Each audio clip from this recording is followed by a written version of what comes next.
저의 이 저주받은 몸뚱이는 태어날 때부터 축복이 아니라 감옥이었습니다. 172cm의 훤칠한 키에 어디를 가나 시선을 잡아끄는 굴곡진 몸매, 그리고 부모님이 물려주신 이 고운 얼굴은 저에게 평범한 행복 대신 짐승 같은 남자들의 탐욕만을 불러왔으니까요. 남들은 모델 같다고 부러워했지만 그 화려한 껍데기 때문에 제 인생이 얼마나 처참하게 짓밟혔는지 사람들은 상상조차 못할 겁니다. 길을 걷다 보면 수십 번씩 꽂히는 음흉한 시선들, 술기운을 빌려 제 허벅지를 슬쩍 만지려던 파렴치한 인간들. 저는 그저 평범하게 사랑하고 평범하게 살고 싶었을 뿐인데 세상은 저를 가만두지 않았습니다. 그놈 태훈을 만난 건 제 인생 최악의 불운이자 재앙이었습니다. 길거리 나레이션 모델 일을 하며 하루하루 성실하게 살아가던 저에게 그놈은 마치 굶주린 하이에나처럼 달려들었죠. 처음엔 그저 팬이라며 꽃다발을 들고 깐죽대던 놈이 어느 순간부터는 자기가 제 남자친구라며 제 일거수일투족을 감시하고 제 인생의 멋대로 끼어들기 시작했습니다. 제가 단호하게 거절하면 할수록 그놈의 눈감기는 더해졌고 급기야 어느 비 내리던 밤. 그놈은 제 영혼을 송두리째 난도질했습니다. 억지로 저를 겁탈하고는 옷매무새를 만지며 비열하게 웃던 그 악마 같은 표정. 이제 넌 내 거니까 평생 내 밑에서 기어다니며 살아야 해, 알았어? 그 소름 끼치는 목소리를 저는 지금도 자다가 벌떡 일어날 정도로 뼈저리게 기억합니다. 그날 이후 제 삶은 죽은 것이나 다름없었습니다. 매일 밤 거울 속에 제 몸을 보며 구역질을 했고 그놈의 집착은 날이 갈수록 심해져 저를 방 안에 가둬두고 노예처럼 부렸습니다. 하지만 이대로 죽기엔 제 청춘이 너무나 억울했습니다. 그래서 결심했죠. 이 지옥에서 탈출하기로요. 아무도 모르는 깊은 밤 저는 피눈물을 삼키며 낡은 가방 하나에 옷 몇 가지를 쑤셔 넣었습니다. 심장이 입 밖으로 튀어나올 것 같은 공포 속에서 저는 그놈이 술에 취해 잠든 틈을 타 맨발로 집을 뛰쳐나왔습니다. 뒤에서 그놈의 고함 소리가 들리는 것만 같아 뒤도 돌아보지 않고 달렸습니다. 버스를 몇 번이나 갈아타고 이름조차 생경한 남쪽의 어느 한적한 시골 마을에 도착했을 때야 저는 비로소 차가운 새벽 공기를 들이마시며 살아있음을 느꼈습니다. 그곳은 아주 커다란 골프장을 끼고 있는 조용한 마을이었습니다. 배운 것도 없고 가진 것도 없는 도망자 신세인 저에게 이 몸매와 얼굴은 여전히 가장 강력한 무기이자 동시에 가장 큰 위험 요소였습니다. 여러분, 이 기구한 운명의 여자가 이 낯선 마을에서 어떤 기적 같은 인연을 만나게 될까요? 제 뒷이야기가 궁금하시다면 지금 구독과 좋아요 한 번씩만 꼭 눌러주세요. 여러분의 따뜻한 응원이 저에게는 큰 힘이 됩니다. 자, 그럼 계속해서 제 이야기를 들려드릴게요. 얼굴이 조금이라도 팔리면 금세 그놈이 추적해올까 봐 두려웠던 저는 햇빛 가리개 모자를 눈썹 밑까지 푹 눌러쓰고 정체를 숨긴 채 골프 캐디가 되기로 했습니다. 아니 아가씨, 얼굴도 안 보여주고 일할 거야? 답답해서 손님들이 좋아하겠어? 골프장 관리인의 짓궂은 농담에도 저는 그저 고개를 숙일 뿐이었습니다. 벙벙한 유니폼으로 제 육감적인 몸의 실루엣을 최대한 가리고 마스크와 커다란 모자로 제 아름다움을 스스로 감옥 속에 가두었습니다. 그렇게 저는 지은이라는 이름 대신 모자 쓴 캐디로 불리며 하루에도 수십 킬로미터를 걸었습니다. 떼약볕 아래 땀이 비오듯 쏟아지고 발바닥에 물집이 잡혀 터지길 반복했지만 차라리 몸이 고된 게 마음이 편했습니다. 그놈에게 맞던 고통에 비하면 이건 축복이나 다름없었으니까요. 그런데 말이죠. 아무리 가리고 가려도 타고난 것은 숨겨지지 않는 모양입니다. 벙벙한 바지 위로 드러나는 긴 다리와 카트를 끌 때마다 어쩔 수 없이 강조되는 제 허리의 선들은 골프장에 모여든 사내들의 음흉한 시선을 다시 끌어모으기 시작했습니다. 모자챙 틈으로 살짝 비치는 제 하얀 목덜미와 매끄러운 턱선만 보고도 어떻게든 번호를 따보려 수작을 거는 늙은 사내들이 한둘이 아니었습니다. 거 모자 좀 벗어봐요. 얼굴이 궁금해서 공이 안 맞네. 이런 저질스러운 소리를 들을 때마다 저는 모자를 더 꾹 눌렀으며 입술을 깨물었습니다. 그렇게 하루하루 불안과 고단함 속에 살아가던 어느 날이었습니다. 운명처럼 그분을 만난 건 말입니다. 중견기업의 사장이라는 진철 씨. 그는 다른 사내들과는 근본부터 달랐습니다. 캐디를 그저 골프채나 닦아주는 소모품 취급하며 하대하는 다른 골퍼들과 달리 그는 저를 향해 아주 따뜻하고 중후한 미소를 지어주었습니다. 햇볕이 너무 뜨겁네요. 아가씨도 이 물 한 잔 마시고 잠시 쉬었다 해요. 사람 잡겠네. 그가 건넨 시원한 생수병을 받으려 무심코 고개를 들었을 때 모자챙 아래로 제 눈과 그의 눈이 마주쳤습니다. 그 짧은 찰나 저는 보았습니다. 그의 눈동자에 일렁이는 거대한 파도를요. 단순히 욕정에 굶주린 사내의 눈이 아니라 마치 평생 찾아 헤매던 잃어버린 조각을 발견한 사람처럼 간절하고도 깊은 울림이 있는 눈빛이었습니다. 진철 씨는 그날 이후로 매주 제가 근무하는 시간에 맞춰 골프장을 찾았습니다. 그는 제 얼굴을 보려고 억지로 모자를 들추지도 않았고 무례하게 몸을 만지려 하지도 않았습니다. 그저 제가 힘들지 않게 카트 옆에서 나란히 걸어주며 소소한 이야기를 들려주었죠. 그가 들려주는 인생 이야기, 세상 사는 이야기에 저는 어느덧 꽁꽁 얼어붙었던 마음이 조금씩 녹아내리는 것을 느꼈습니다. 아, 세상에 이런 따뜻한 남자도 있구나. 저는 처음으로 누군가에게 보호받고 싶다는 생각을 하게 되었습니다. 하지만 저는 그때 알지 못했습니다. 이 다정한 중년 신사가 제 인생의 유일한 구원이 될지 아니면 저를 더 큰 폭풍우 속으로 밀어넣을 도화선이 될지를 말입니다. 그리고 제 등 뒤에서 서서히 다가오고 있는 태운의 시커먼 그림자와 진철 씨의 본처가 화려한 겉모습 뒤에 숨기고 있는 소름 끼치는 비밀에 대해서도요. 제 인생을 통째로 뒤흔들 그 화끈하고도 잔혹한 응징의 서막은 바로 그 골프장의 푸른 잔디 위에서 피어나고 있었습니다. 과연 저는 이 평온한 일상을 지켜낼 수 있을까요? 아니면 또다시 그 지옥 같은 과거로 끌려가게 될까요? 진철 씨는 매주 제가 근무하는 시간에 맞춰 골프장을 찾아왔습니다. 그는 다른 사내들처럼 저를 함부로 대하지 않았습니다. 카트를 끌고 가파른 언덕을 오를 때면 슬쩍 뒤에서 밀어주기도 하고 동반 라운딩을 하는 사람들의 무례한 농담으로부터 저를 보호해 주기도 했죠. 그 따뜻한 배려에 제 꽁꽁 얼어붙었던 마음은 봄눈 녹듯 서서히 풀리기 시작했습니다. 지은 씨, 이제 그만 그 무거운 모자 좀 벗고 편안하게 살면 안 될까요? 라운딩이 끝날 무렵 그가 제 손을 조심스럽게 맞잡으며 건넨 한마디에 제 심장은 터질 듯이 뛰었습니다. 그는 제 과거를 묻지 않았습니다. 왜 도망쳐 왔는지, 왜 얼굴을 가리고 사는지 꼬치꼬치 캐묻지 않았죠. 그저 제 슬픈 눈동자 속에서 자신의 잃어버린 젊음과 순수를 보았다고 했습니다. 내가 당신의 울타리가 되어주고 싶소. 캐디 일은 이제 그만둬요. 햇볕에 그 고운 피부 상하는 걸 더는 못 보겠어. 진철 씨의 제안은 파격적이었습니다. 시내 근처에 아늑한 아파트를 마련해 줄 테니 주말마다 자신과 함께 시간을 보내는 주말 와이프가 되어 달라는 것이었죠. 처음엔 망설였습니다.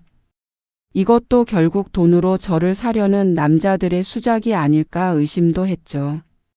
하지만 진철 씨의 눈빛은 그동안 저를 거쳐간 짐승들과는 달랐습니다. 그는 저를 욕망의 대상으로만 보는 게 아니라 진심으로 아끼고 보듬어 주려는 남자의 눈을 하고 있었습니다. 결국 저는 그 모자를 벗어 던졌습니다. 더는 도망치고 싶지 않았고 누군가의 품에서 잠들고 싶었으니까요. 진철 씨가 마련해 준 아파트에 들어서던 날, 저는 거울 앞에 서서 제 얼굴을 한참이나 바라보았습니다. 모자를 벗고 화장을 하고 그가 사준 실크 슬립을 걸친 제 모습은 예전의 그 처량한 캐디가 아니었습니다. 주말마다 찾아오는 진철 씨와의 시간은 황홀함 그 자체였습니다. 그는 제 매끄러운 어깨를 감싸 안으며 밤새도록 사랑을 속삭였고 저는 그의 단단한 가슴에 얼굴을 묻으며 비로소 안식을 찾았습니다. 50대 후반이라는 나이가 무색할 정도로 그는 뜨거웠고 저를 다루는 손길 하나하나에 정성이 깃들어 있었습니다. 지은아, 넌 정말 하늘이 내게 준 마지막 선물이야. 그의 숨결이 닿을 때마다 저는 제가 다시 태어나는 기분이었습니다. 우리는 남들의 눈을 피해 아파트 안에서 오붓한 시간을 보냈습니다. 진철 씨는 본가에 아내와 자식들이 있었지만 주말만큼은 오로지 저만을 위해 살았습니다. 맛있는 음식을 함께 만들어 먹고 와인 한 잔에 취해 거실에서 춤을 추기도 했죠. 저 역시 그에게 최고의 여자가 되고 싶었습니다. 그의 피로를 풀어주는 부드러운 마사지부터 그가 좋아하는 야릇한 속삭임까지. 저는 제 모든 것을 그에게 쏟아부었습니다. 그렇게 한 달, 두 달. 저는 제가 완벽한 행복의 주인공이 된 줄로만 알았습니다. 하지만 행복이 깊어질수록 불안함도 함께 자라났습니다. 진철 씨가 없는 평일 혼자 아파트에 남아 있으면 자꾸만 뒤를 돌아보게 되었습니다. 그놈 태훈의 광기 어린 목소리가 환청처럼 들리는 것 같았고 현관문 너머로 누군가의 발자국 소리가 들릴 때마다 심장이 멎는 것 같았죠. 아니야, 여기까지 찾아올 리 없어. 나는 이제 안전해. 스스로를 다독이며 애써 외면하려 했지만 불행의 그림자는 생각보다 가까이 와 있었습니다. 그러던 어느 날 오후였습니다. 진철 씨가 오기로 한 주말을 앞두고 장을 봐오던 길이었죠. 아파트 복도 끝에서 담배 연기를 내뿜으며 벽에 기대어 있는 낯익은 실루엣을 본 순간 저는 들고 있던 장바구니를 바닥에 떨어뜨리고 말았습니다. 비열하게 찢어진 인매, 살기등등한 눈빛. 꿈속에서도 저를 괴롭히던 그 악마 태훈이었습니다. 야, 지은아. 너 찾느라 내가 얼마나 고생했는지 알아? 여기서 아주 사모님 소리 들으면서 호강하고 있었네. 그놈의 목소리가 들리는 순간 제 온몸에 피가 거꾸로 솟는 것 같았습니다. 태우는 제 앞을 가로막으며 낄낄거렸고 제 하얀 목덜미를 보며 입맛을 다시더군요. 어떤 늙은 놈이 너를 이렇게 예쁘게 꾸며놨을까? 그 영감탱이 돈 좀 많아 보이던데 나랑 같이 좀 나눠 써야지 않겠어? 제 평화로운 보금자리가 순식간에 지옥으로 변하는 순간이었습니다.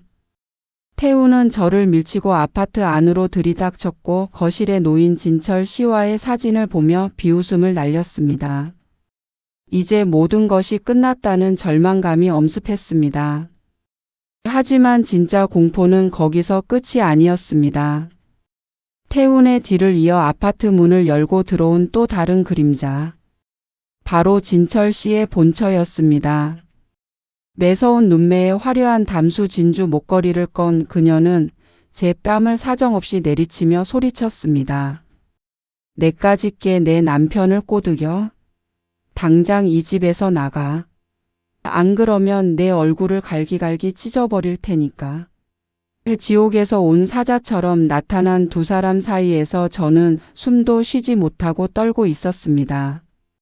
하지만 저는 몰랐습니다. 저를 향해 독서를 내뱉는 저 고상한 사모님이 사실은 밤마다 호스트바를 전전하며 젊은 남자들에게 몸과 돈을 갖다 바치는 추악한 괴물이었다는 사실을 말이죠. 과거의 망령 태훈과 남편의 사랑을 빼앗겼다며 울부짖는 본처. 이 두 사람의 협공 속에 저는 다시 벼랑 끝으로 내몰리고 있었습니다. 하지만 저는 예전의 나약한 지은이가 아니었습니다. 내 소중한 사랑과 인생을 지키기 위해 저는 이제 독을 품어야만 했습니다. 과연 저는 이 사나운 짐승들의 소나기에서 어떻게 살아남을 수 있을까요? 그리고 제가 발견하게 될 본처에 소름 끼치는 이중 생활은 어떤 파장을 불러올까요? 제 뺨을 사정없이 내리친 진철 씨의 본처 명숙은 마치 자신이 세상에서 가장 고결한 피해자인 양 악을 써댔습니다. 내까지 게 감히 누굴 넘봐? 우리 남편이 너 같은 애한테 홀려서 정신을 못 차리는 모양인데 내가 오늘 내년에 그 예쁜 얼굴을 갈기갈기 찢어 놓을 테니 각오해. 그녀의 목소리는 아파트 복도가 떠나가라 울려 퍼졌고 옆에서 그 광경을 지켜보던 태우는 비열하게 낄낄거리며 담배 연기를 내뿜고 있었습니다. 저는 바닥에 쓰러진 채 입술을 깨물었습니다. 공포와 수치심에 몸이 떨렸지만 이상하게도 제 마음 한구석에서는 서늘한 냉소가 피어올랐습니다. 저 여자는 정말로 자기가 남편에게 사랑받을 자격이 있다고 생각하는 걸까요? 진철 씨가 외로움에 몸부림치며 골프장을 전전할 때 당신은 대체 어디서 무엇을 하고 있었느냐고 묻고 싶었습니다. 하지만 저는 아직 힘이 없었습니다.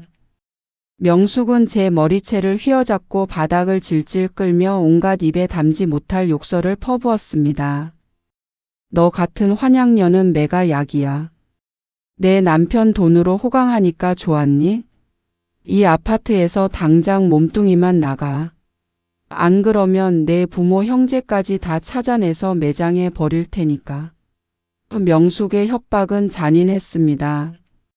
하지만 그녀가 기세등등하게 날뛰고 있을 때 제 시야에 들어온 것이 하나 있었습니다. 그녀가 휘두르는 명품 핸드백 사이로 살짝 삐져나온 낯선 휴대폰 하나. 진철 씨가 사준 것이 아닌 아주 화려하고 젊은 취향의 케이스가 씌워진 별도의 휴대폰이었습니다. 그 순간 저는 직감했습니다. 저 여자에게도 숨기고 싶은 구린 구석이 있다는 것을요. 명숙과 태훈이 한패가 되어 저를 몰아세우고 잠시 거실에서 자기들끼리 쑥덕거리는 사이 저는 바닥에 떨어진 그녀의 보조 휴대폰을 몰래 제 등 뒤로 숨겼습니다. 운이 좋게도 그녀는 흥분한 나머지 휴대폰을 떨어뜨린 줄도 모르고 독설만 내뱉다가 조만간 사람을 보내 짐을 뺄 테니 몸만 꺼지라는 최후 통첩을 남기고 태훈과 함께 사라졌습니다. 폭풍이 지나간 적막한 아파트 안에서 저는 떨리는 손으로 그녀의 휴대폰을 켰습니다. 비밀번호조차 걸려있지 않은 그 기계 속에는 제가 상상했던 것보다 훨씬 더 추악하고 역겨운 진실이 가득 차 있었습니다.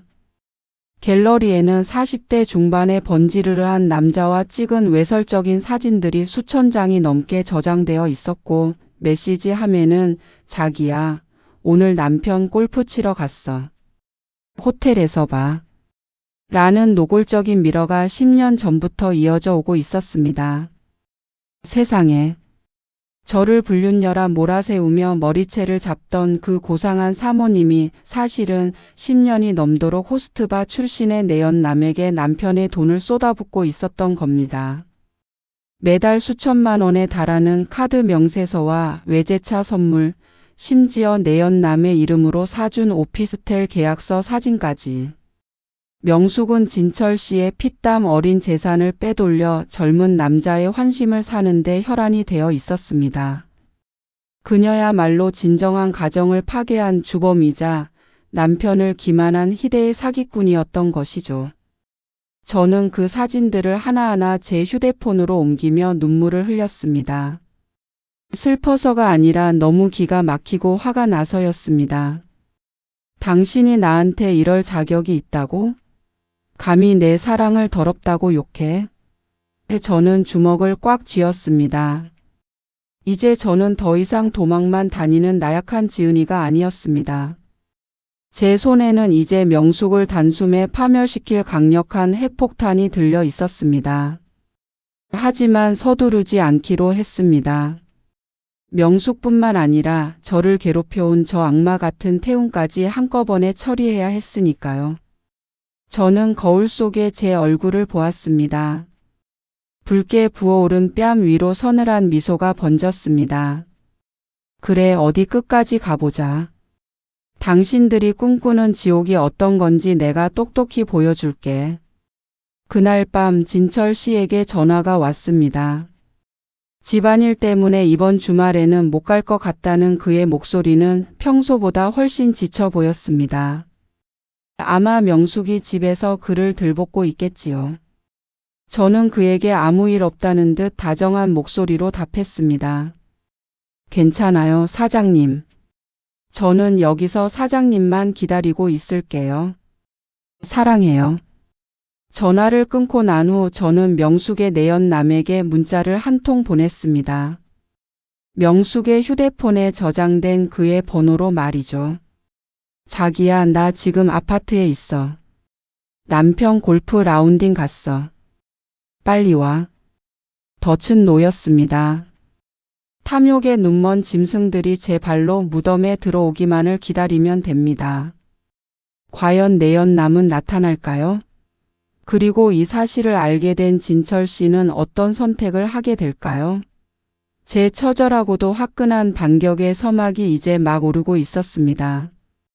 명숙이 제 아파트에 들이닥쳐 깽판을 치고 간 지 사흘째 되던 날이었습니다.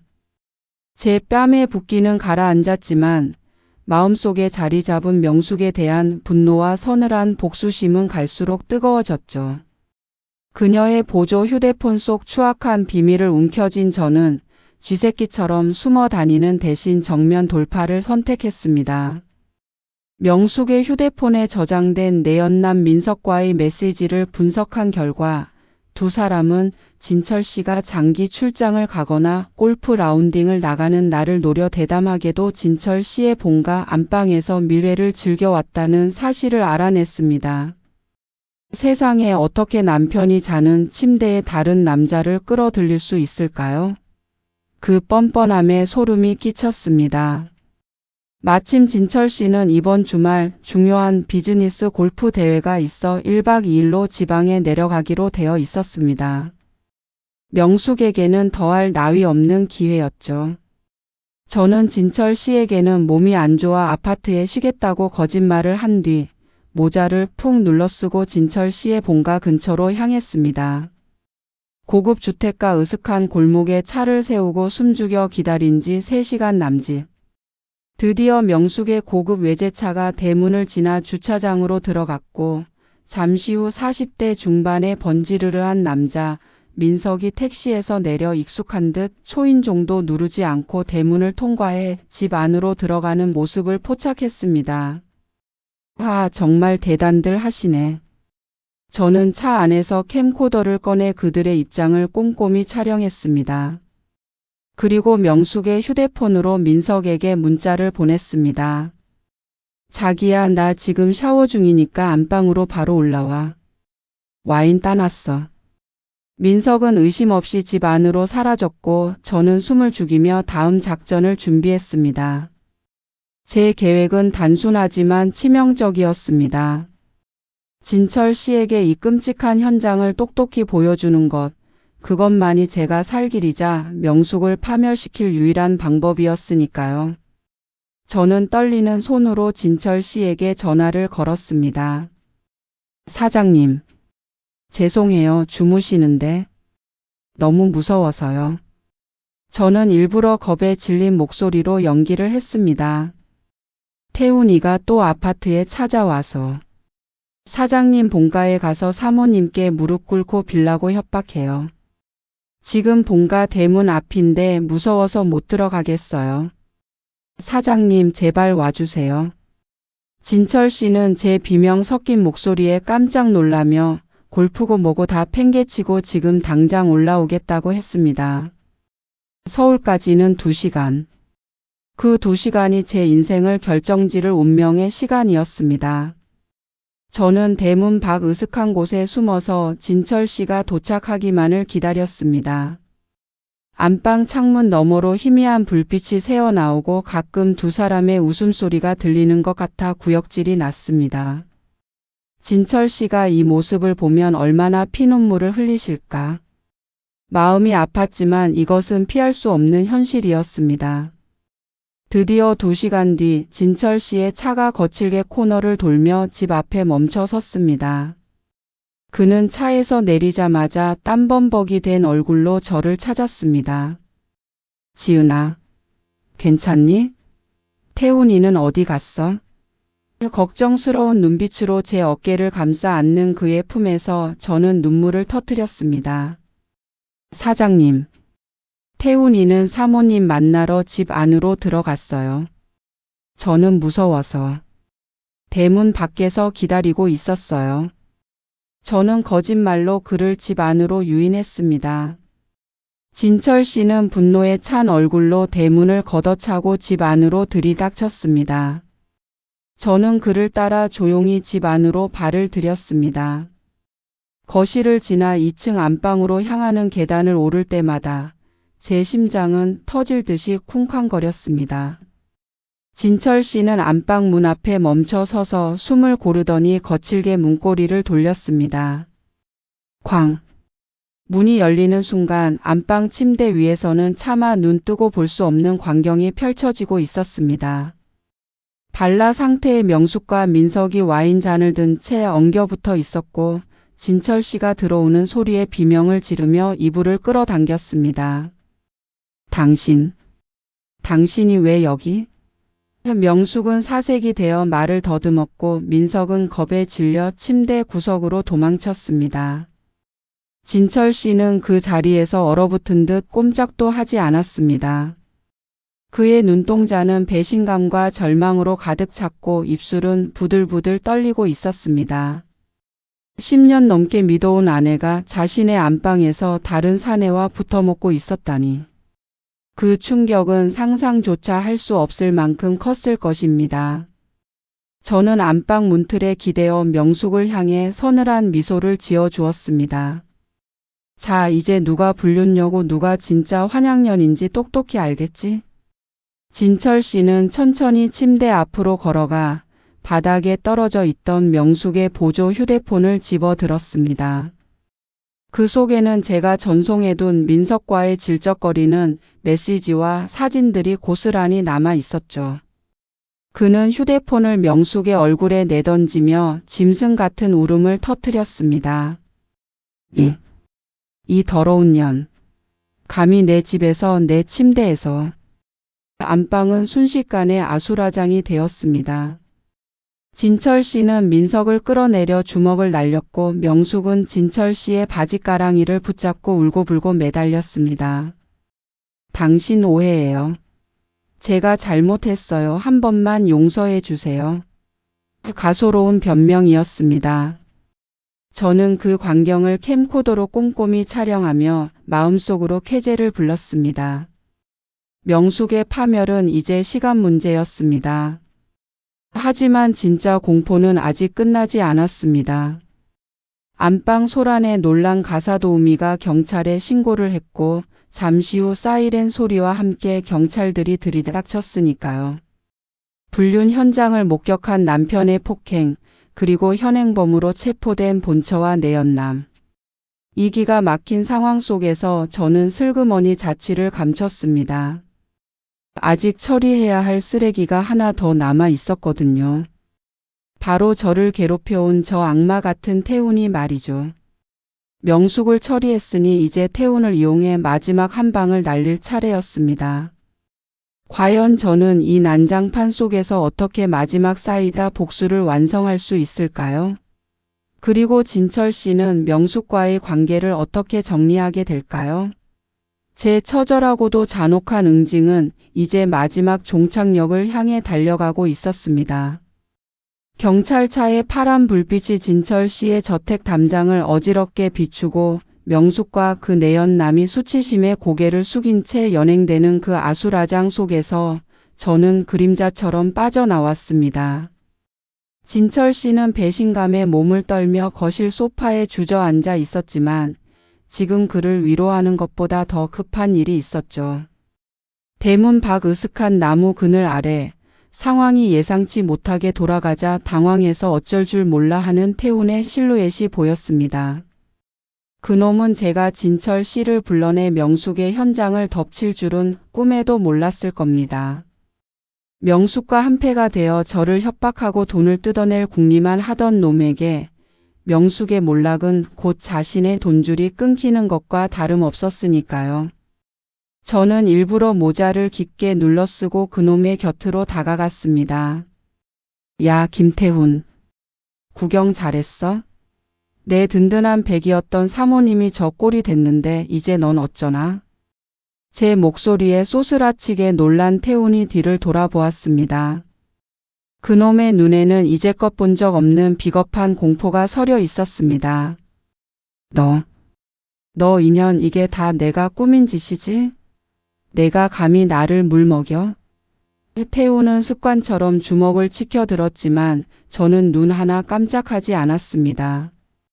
오히려 그놈의 눈을 똑바로 응시하며 비웃어 주었죠. 주먹 내려놔. 내가 여기서 나한테 손가락 하나라도 대는 순간 너는 평생 감옥에서 썩게 될 테니까. 내가 오늘을 위해 얼마나 많은 걸 준비했는지 알아? 저는 제 휴대폰을 꺼내 그놈의 눈앞에 흔들었습니다.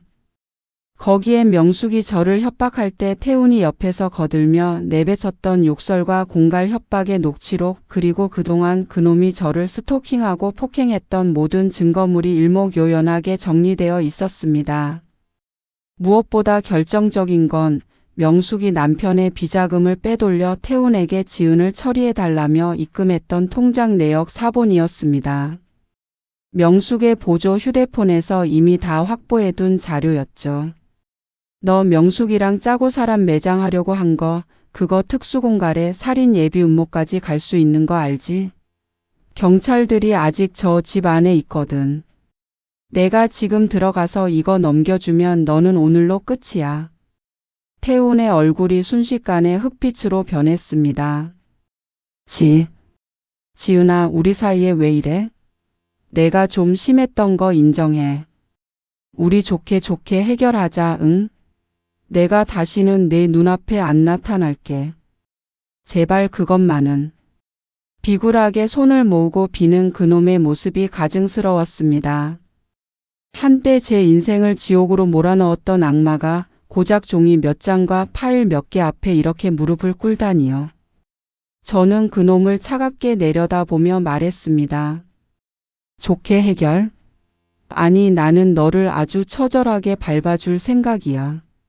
하지만 기회는 줄게. 지금 당장 내 발로 경찰서에 가서 자수해. 내가 나한테 저지른 짓들, 그리고 명숙이랑 공모한 것들 전부 다 불어. 그러면 내가 이 자료들 중에서 살인 예비 음모 부분은 조금 생각해보지. 태훈은 갈등하는 듯 눈동자를 굴렸습니다. 하지만 제가 다시 집 안으로 발걸음을 옮기려 하자 허겁지겁 제 바지가랑이를 붙잡았습니다. 알았어. 알았다고. 시키는 대로 할 테니까 제발 그것만은 넘기지 마. 그놈은 결국 제가 시키는 대로 경찰차 뒤를 따라 제 발로 파출소로 향했습니다. 공포에 질려 비틀거리는 그 뒷모습을 보며 가슴속 깊은 곳에서 뜨거운 무언가가 울컥 치밀어 올랐습니다. 드디어 끝났습니다. 저를 옥죄던 과거의 망령도, 저를 비웃던 가식적인 사모님도 이제 모두 제 발 아래 무너졌습니다. 저는 길가에 서서 밤하늘을 올려다보았습니다. 골프장에서 햇빛 가리개 모자를 눌러쓰고 숨죽여 울던 그 가련한 여자는 이제 더 이상 없었습니다. 하지만 마음 한구석이 아릿해왔습니다. 진철 씨 때문이었죠. 그분은 지금 얼마나 큰 상처를 입었을까요? 10년의 믿음이 무너진 그 빈자리를 누가 채워줄 수 있을까요? 저는 무거운 발걸음을 옮겨 다시 진철 씨의 집으로 들어갔습니다. 경찰들이 떠나고 정막만 남은 거실, 그는 여전히 그 자리에 석상처럼 굳어 있었습니다. 저는 조용히 다가가 그의 발치에 무릎을 꿇었습니다. 사장님, 죄송해요. 제가 사장님께 너무 큰 아픔을 드린 것 같아요. 제 말에 진철 씨가 서서히 고개를 들었습니다. 그의 눈에는 눈물이 그득 고여 있었습니다. 그는 떨리는 손을 뻗어 제 뺨을 어루만졌습니다. 아니다, 지은아. 내가 아니었으면 나는 평생 그 더러운 속임수 속에서 바보처럼 살았을 게다. 오히려 고맙구나. 이 썩은 살점을 도려내줘서. 그의 품에 안겨 우리는 한참을 울었습니다. 그것은 슬픔의 눈물이 아니라 모든 오물과 가식을 씻어내는 정화의 눈물이었습니다. 하지만 명숙이 이대로 쉽게 물러날 여자가 아니라는 것을 저는 알고 있었습니다. 감옥에 가면서도 저를 저주하던 그 눈빛. 이제부터 진짜 전쟁의 임하기 시작되려 하고 있었습니다. 과연 명숙은 어떤 비열한 방법으로 우리를 다시 공격해 올까요? 그리고 저와 진철 씨의 사랑은 이 거센 풍파 속에서 살아남을 수 있을까요? 태훈을 경찰서로 보내고 진철 씨와 눈물로 서로의 상처를 어루만진 지 사흘이 지났습니다. 하지만 세상은 그리 만만치 않았습니다. 유치장에 갇힌 명숙은 반성은커녕 면회를 온 자신의 아들과 딸에게 피눈물을 흘리며 소리쳤다고 합니다. 그년이야. 그 캐디 출신 환양년이 내 아버지를 홀려서 나를 이 꼴로 만든 거야. 내 꼴을 봐라. 이게 다 그년 계략이야. 명숙의 아들 성진과 딸 수지는 지은과 비슷한 30대 초반의 나이였습니다. 평소 엄마의 이중 생활을 전혀 몰랐던 그들에게 지은은 가정을 파탄낸 원수이자 아버지를 홀린 여우일 뿐이었죠. 어느 날 오후 진철 씨가 회사 일로 잠시 자리를 비운 사이 아파트 초인종이 거칠게 울렸습니다. 문을 열자마자 제 앞에는 키가 큰 사내와 서늘한 인상의 여자가 서 있었습니다. 진철 씨를 빼다 박은 그들의 눈빛에는 저를 향한 노골적인 멸시와 증오가 서려 있었습니다. 당신이 그 지은이라는 여자야? 우리 엄마를 감옥에 쳐넣고 이 아파트에서 발 뻗고 자니까 잠이 잘 오나 봐. 명숙의 딸 수진이 제 뺨을 향해 손을 휘둘렀지만 저는 이번엔 피하지 않고 그 손목을 꽉 잡았습니다. 저는 사모님을 감옥에 보낸 게 아니에요. 사모님이 10년 동안 해오신 일들이 스스로를 그곳으로 보낸 거죠. 사장님께 직접 물어보세요. 제 단호한 말투에 아들 성진이 제 앞을 가로막으며 으름장을 놓았습니다. 입 닥쳐. 너 같은 꽃뱀이 우리 아버지를 어떻게 구워 삶았는지 모르겠지만 우리 집안 재산은 단 한 푼도 못 가져가. 당장 이 아파트에서 나가. 안 그러면 소송이든 뭐든 해서 내 인생 평생 빨간 줄 그어줄 테니까. 그들의 폭언은 명숙보다 더 차갑고 날카로웠습니다. 같은 30대로서 그들이 느끼는 배신감과 분노를 이해 못하는 건 아니었죠. 하지만 저는 물러설 수 없었습니다. 여기서 밀리면 진철 씨와의 사랑도 제 명예도 영원히 쓰레기통에 처박힐 게 뻔했으니까요. 두 분 다 진정하세요. 제가 이 아파트나 재산을 탐냈다면 진작에 사장님 명의를 제 앞으로 돌려달라고 했겠죠.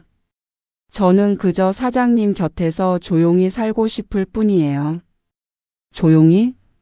웃기지 마. 너 같은 애들 수법 다 알아. 나중에 애라도 하나 낳아서 상속권이라도 챙기려고 그러는 거지.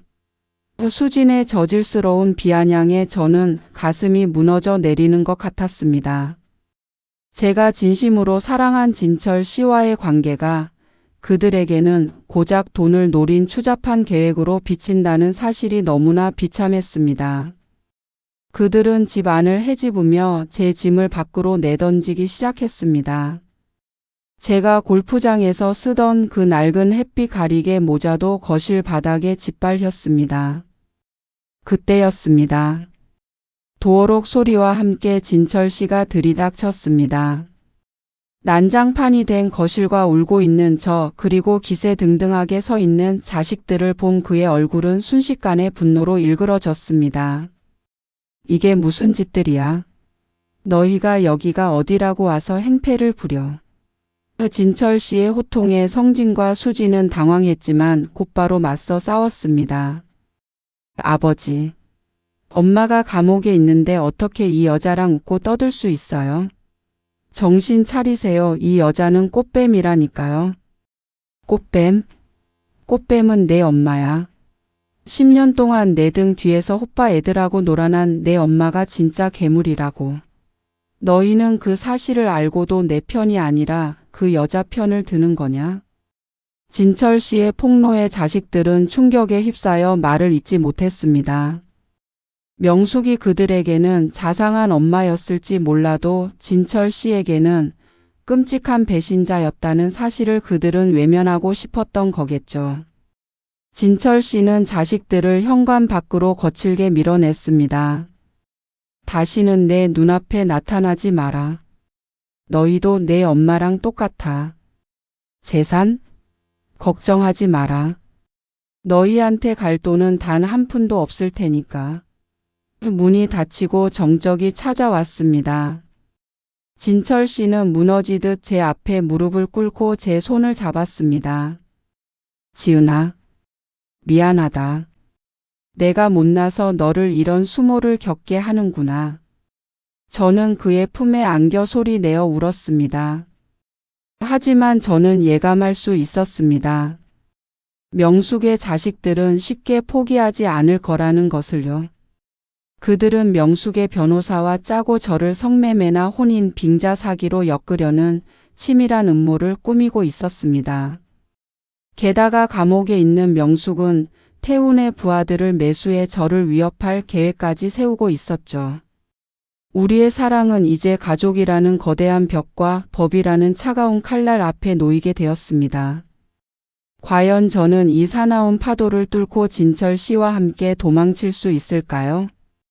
진철 씨의 자식들이 아파트를 난장판으로 만들고 간 뒤 저는 한동안 거실 바닥에 주저앉아 멍하니 짓밟힌 제 햇빛 가리개 모자만 바라보았습니다. 지은아, 괜찮니? 저 녀석들이 너한테 상처를 줬구나. 진철 씨의 떨리는 음성이 귓가에 맴돌았지만 제 마음은 이미 차갑게 식어 있었습니다. 이대로는 안 됩니다. 명숙이 감옥에 있어도 그 피를 물려받은 자식들이 하이에나처럼 우리를 물어뜯을 게 뻔했으니까요. 결국 사단이 났습니다. 다음 날 아침 제 휴대폰으로 익명의 메일 한 통이 날아왔습니다. 메일을 열자마자 저는 비명을 지르며 휴대폰을 떨어뜨리고 말았습니다. 거기엔 제가 과거 나레이션 모델 시절 태훈에게 협박당하며 강제로 찍혔던 굴욕적인 사진들과 영상 캡처본이 가득했습니다. 명숙의 아들 성진이 보낸 메시지는 더 가관이었죠. 이거 인터넷에 다 퍼뜨리기 전에 당장 우리 아버지 곁에서 꺼져. 내가 모델인 척하며 몸 팔고 다녔다는 사실을 온 세상이 알게 해줄 테니까. 심장이 터질 듯이 뛰었습니다. 과거의 망령이 다시 제 목덜미를 휘어잡는 기분이었습니다. 그들은 저를 사회적으로 매장해서 진철 씨 스스로 저를 버리게 만들 작정이었습니다. 하지만 그들은 하나는 알고 둘은 몰랐습니다. 제가 이미 산전수전 다 겪으며 죽음의 문턱까지 갔다 온 여자라는 사실을요. 당신들이 내 과거를 무기로 삼는다면 나도 내 미래를 걸고 싸워주지. 저는 눈물을 닦고 일어섰습니다. 그 길로 저는 진철 씨의 서재로 향했습니다. 그는 책상에 엎드려 깊은 한숨을 내쉬고 있었습니다. 저는 그의 뒤에서 조용히 그를 껴안았습니다. 사장님, 우리 다 버리고 떠나요. 회계장부고 이 아파트고 사장님이 일궈온 그 화려한 명예까지. 전부 다 저들한테 던져주고 우리 둘만 살 수 있는 곳으로 가요. 제 제안에 진철 씨는 소스라치게 놀라며 저를 바라보았습니다. 지은아, 그게 무슨 소리니? 내 평생의 노력이 담긴 회사야. 저 자식들한테 다 주면 우리는 빈털터리가 된다. 사장님, 저 사장님 돈 보고 사랑한 거 아니잖아요. 골프장에서 그 무거운 카트 끌면서도 사장님 미소 하나면 행복했던 저예요. 저들이 원하는 건 돈이지 사장님이 아니에요. 돈을 주고 자유를 사요. 안 그러면 저들은 우리를 죽일 때까지 멈추지 않을 거예요. 저는 성진이 보낸 협박 메일을 그에게 보여주었습니다. 진철 씨는 사진들을 확인하더니 주먹으로 책상을 내리쳤습니다. 이 못된 자식들이 제 애미랑 똑같은 짓을 하다니. 그의 눈에 서린 것은 자식들에 대한 실망을 넘어선 거대한 분노였습니다. 그는 결심한 듯 금고를 열어 인감 도장과 비상금을 꺼냈습니다. 그래, 지은아. 내 평생 저 독사 같은 마누라와 이기적인 자식들을 위해 소처럼 일만 했지. 이제는 오직 나를 위해 그리고 너를 위해 살란다. 다 가져가라고 해. 알거지가 되어도 좋으니 너만 있으면 돼. 우리는 그날 밤 칠작전을 방불케 하는 탈출 계획을 세웠습니다. 진철 씨는 변호사를 불러 자신의 모든 재산을 자식들에게 증여하되 그 대가로 명숙과의 완벽한 이혼과 저에 대한 어떠한 민형사상 소송도 제기하지 않겠다는 각서를 쓰게 했습니다. 그리고 우리는 아무도 모르게 짐을 쌌습니다. 화려한 옷도 명품 가방도 필요 없었습니다. 오직 서로의 체온을 느낄 수 있는 몇 벌의 옷가지와 우리가 처음 만났던 그 골프장의 추억이 담긴 낡은 모자 하나면 충분했습니다. 새벽 3시 안개 자욱한 아파트 주차장을 빠져나가는 우리 차 뒤로 성진과 수진의 차가 미행하는 것이 보였습니다. 그들은 우리가 재산을 빼돌려 도망가는 줄 알고 집요하게 쫓아왔죠. 하지만 진철 씨는 미리 준비한 미끼 차량을 다른 방향으로 보내 그들을 따돌렸습니다. 고속도로 톨게이트를 지날 때 저는 백미러를 통해 점점 멀어지는 도시의 불빛을 보았습니다. 사장님, 이제 정말 우리 둘뿐이네요. 아니, 이제야 진짜 내 인생이 시작되는 거다, 지은아. 진철 씨는 제 손을 꼭 잡았습니다. 그의 손은 따뜻했고 떨림조차 없었습니다. 우리는 남해의 끝자락 지도로도 잘 보이지 않는 작은 섬마을로 향했습니다. 하지만 그곳까지 가는 길이 순탄치만은 않았습니다. 명숙이 고용한 태운의 잔당들이 고속도로 휴게소마다 우리를 찾기 위해 깔려 있다는 첩보가 들려왔거든요. 과연 우리는 이 추격전을 뚫고 무사히 우리만의 낙원에 도착할 수 있을까요? 그리고 모든 것을 버린 진철 씨는 정말로 행복해질 수 있을까요? 우리의 목숨을 건 마지막 도주국은 이제 막 절정을 향해 치닫고 있었습니다. 남해의 끝자락 거센 파도 소리만이 고요를 깨는 작은 어촌 마을의 외딴 별장에 도착했을 때 저는 비로소 진철 씨의 품에서 깊은 잠을 잘 수 있었습니다. 지은아, 이제 다 끝났다. 여기서 우리 둘이 이름도 바꾸고 평범한 고기잡이 부부처럼 살자꾸나. 진철 씨는 제 헝클어진 머리카락을 넘겨주며 따뜻하게 웃어주었습니다. 수천억의 재산도 번듯한 사장 소리도 다 내던진 그의 눈빛은 그 어느 때보다 맑고 깊었습니다. 우리는 매일 아침 안개 낀 바다를 보며 차를 마셨고 밤이면 파도 소리를 자장가 삼아 서로의 몸을 녹이며 사랑을 확인했습니다. 하지만 그 평화는 단 일주일 만에 산산조각이 났습니다. 명숙은 역시나 무서운 여자였습니다. 자신의 모든 재산을 가져가는 조건으로 소송을 하지 않겠다던 각서는 애초에 그녀에게 종이 조각에 불과했나 봅니다. 그녀는 감옥 안에서도 태운의 잔당들을 매수해 우리를 끝까지 추적하게 했고 돈에 눈이 먼 태운의 부하들은 끈질기게 우리를 찾아냈습니다. 어느 비바람이 몰아치던 밤이었습니다. 전기도 들어오지 않는 낡은 별장의 현관문이 둔탁한 소리와 함께 박살이 났습니다. 야, 이 쥐새끼들아. 숨으면 모를 줄 알았냐? 태운의 오른팔이었던 상구와 험악하게 생긴 사내셋이 손에 쇠파이프와 식칼을 든 채 들이닥쳤습니다. 그들의 눈에는 광기 어린 탐욕이 서려 있었습니다. 사장님, 우리 사모님이 전해달라시네. 사장님은 손가락 몇 개만 부러뜨리고 저 꽃뱀녀는 우리가 좀 데리고 놀다가 바다에 던져버리라고 말이야. 저는 공포에 질려 비명을 질렀습니다. 과거 태운에게 당했던 그 끔찍한 기억들이 트라우마처럼 되살아나 몸이 사시나무 떨듯 떨렸습니다. 하지만 그때 평생 펜대만 잡고 골프채나 휘두르던 신사 진철 씨가 제 앞을 가로막아 섰습니다. 그는 거실 한구석에 놓여있던 투박한 장작용 도끼를 손에 꽉 쥐었습니다. 이놈들. 내 몸에 손끝 하나 대는 건 참아도 지은이 털끝 하나 건드리는 꼴은 죽어도 못 본다. 올 테면 와봐라. 사장님 안 돼요. 저들은 사람 죽이는 게 일인 놈들이에요. 제가 울부짖으며 그를 말렸지만 진철 씨의 눈빛은 이미 결판을 낸 사람처럼 단호했습니다.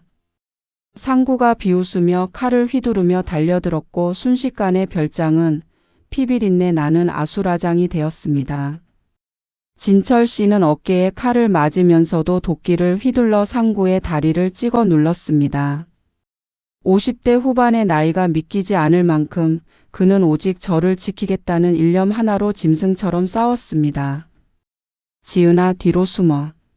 절벽 쪽으로 도망쳐. 진철 씨의 외침에 저는 엉금엉금 기어 별장 뒤편 절벽가로 향했습니다. 하지만 뒤쫓아온 사내 한 명이 제 머리채를 휘잡았습니다. 인연이 어디를 도망가.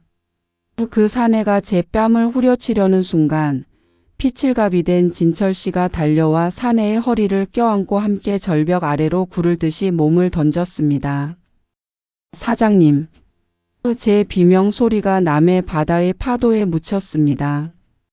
다행히 두 사람은 절벽 끝 툭 튀어나온 바위 틈에 걸렸고 진철 씨는 사내의 팔을 꺾어 바다 아래로 밀어냈습니다. 어둠 속에서 들려오는 짧은 비명과 함께 사내는 사라졌고 진철 씨는 겨우 바위를 붙잡고 숨을 헐떡였습니다.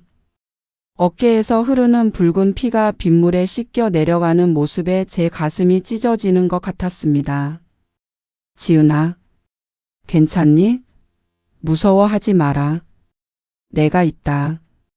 그 절체절명의 순간에도 그는 저를 안심시키려 애썼습니다. 저는 젖 먹던 힘까지 다해 그의 손을 잡아 끌어올렸습니다. 남은 사내들은 진철 씨의 기세에 눌려 그리고 멀리서 들려오는 순찰차 사이렌 소리에 겁을 집어먹고 어둠 속으로 도주했습니다. 제가 미리 별장 근처 파출소에 신고를 해둔 게 천만다행이었죠. 비바람이 잦아들 무렵 진철 씨는 제 품에 안겨 가쁜 숨을 몰아쉬었습니다. 지은아, 나 사장 명함 떼고 처음으로 사내 구실 제대로 한 것 같지 않니? 그는 아픔을 참고 억지로 농담을 건넸습니다. 저는 그의 피 묻은 손을 제 얼굴에 비비며 흐느꼈습니다. 사장님 아니 여보. 고마워요. 나를 위해 목숨까지 걸어줘서 정말 고마워요. 우리는 그날 밤 죽음의 문턱에서 서로의 진심을 다시 확인했습니다. 명숙의 돈도 자식들의 협박도 태운의 잔당들도 이제 더 이상 두렵지 않았습니다. 사랑하는 여자를 지키기 위해 기꺼이 목숨을 거는 남자와 그 남자를 위해 자신의 모든 미모와 과거를 버린 여자. 우리는 그날 밤 남해의 차가운 빗속에서 비로소 진짜 부부가 되었습니다. 하지만 진철 씨의 어깨에 상처가 심상치 않았고 무엇보다 도주한 상구가 경찰에 잡히지 않았다는 사실이 불안의 불씨로 남았습니다. 과연 이 처절한 사투의 끝에는 어떤 결말이 기다리고 있을까요? 그리고 우리가 꿈꾸던 평범한 행복은 과연 찾아올 수 있을까요? 화마가 모든 것을 삼켜버린 그 밤 이후 1년이라는 시간이 흘렀습니다.